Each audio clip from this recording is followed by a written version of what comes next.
Welcome to IBTV. Naidupeta BSNL centre road వద్ద నివసిస్తున్న సంచార జాతి నక్కల వారికి శాశ్వత నివాసం, వ్యాపార స్థలాల కల్పనకు ఎమ్మెల్యే నిలవల విజయశ్రీ కృషి చేశారు.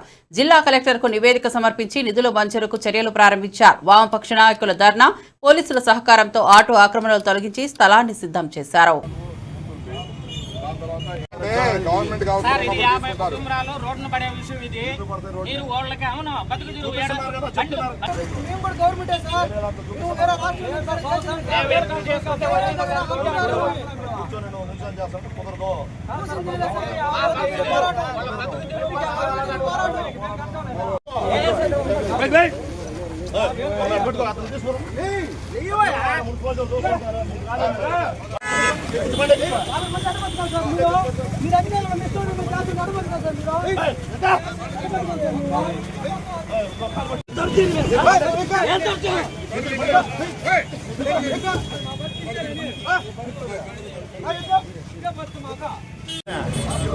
పెట్టుకున్నాను కూర్చుంటాడు చెప్పాము వచ్చాడు కుదరదు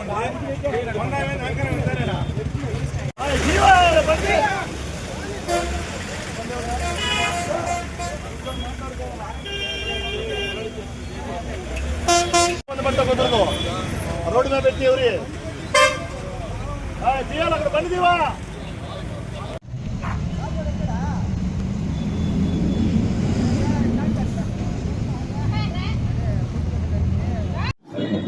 ఓకేనా, అందరికీ నమస్కారం అండి.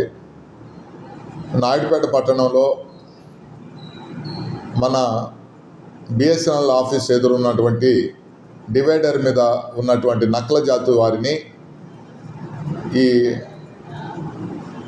మున్సిపల్ స్థలం, ఇటు అంబేద్కర్ భవన్ ఎదురుగా ఉన్నటువంటి స్థలము, అక్కడ వాళ్ళని నివాసం ఉండటానికి షెడ్లు ఏర్పాటు చేసి వాళ్ళని అక్కడ తరలించడానికి జిల్లా కలెక్టర్ గారి యొక్క గ్రాంట్ కూడా ఇవ్వటం జరిగింది. అందులో భాగంగా వాటిని ఈరోజు షెడ్లు కట్టడానికి పని మొదలుపెట్టినప్పుడు అక్కడ ఉన్నటువంటి 4 వీలర్స్ సంబంధించినటువంటి ట్రక్కులు వాళ్ళు అడ్డుకోవటం జరిగింది. వాళ్ళకి ఆల్రెడీ మేము 4 ప్రాంతాల్లో చూపించున్నాము. మీరు ఆ ప్రాంతంలో అక్కడ వెహికల్స్ పెట్టుకొని మీరు జీవనాధారం చేసుకోవచ్చు అని చెప్పి అన్నాము. తర్వాత వాళ్ళు కొంత చెప్పిన తర్వాత వినపోయినప్పుడు పోలీసు వారి యొక్క సహకారంతో వాళ్ళతో మాట్లాడిన తర్వాత వాళ్ళు చూపించినటువంటి స్థలాన్ని కూడా ఈరోజు సాయంత్రం శుభ్రం చేసి ఇస్తాము. వాళ్ళు అక్కడ పెట్టుకోవడానికి కూడా అంగీకరించడం జరిగింది. గౌరవ సూలూరుపేట ఎమ్మెల్యే గారు ఈ నక్కలవారు ఎప్పటి నుంచో ఈ విధంగా ఇబ్బంది పడుతున్నారనే ఆలోచనతో సూలూరుపేట ఎమ్మెల్యే గారు అయినటువంటి డాక్టర్ నిలవల విజయశ్రీ గారు, అదేవిధంగా నాయుడుపేట ఎక్స్ఎమ్మెల్యే గారు ఇన్ఛార్జి గారు నిలవల సుబ్రహ్మణ్యం గారి యొక్క ఆధ్వర్యంలో కలెక్టర్ గారితో మాట్లాడి ఈ గ్రాంట్ని తేవటం జరిగింది.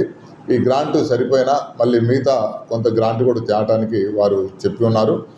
వాళ్ళని వెంటనే అక్కడ ఇళ్ళు నిర్మాణం చేసి వాళ్ళని అక్కడ తరలించడం జరుగుతుంది. ఎందుకంటే వాళ్ళు ఎప్పుడు కూడా వాననక ఎండనక చలి అనక రోడ్ల మీద ఉండడం కరెక్ట్ కాదు, మంచిది కాదు అనే ఆలోచన ఒకటి. అందుకని అక్కడ వాళ్ళని మంచి రూములు ఏర్పాటు చేసి ఆ రూములోకి వసతులు కల్పించి ఇవ్వటం జరుగుతుంది. ఇందులో మా ఎమ్మెల్యే గారి యొక్క ఇన్ఛార్జి గారి యొక్క ప్రోద్బలంతో ఈ వర్క్ నిర్వహించడం జరుగుతుంది.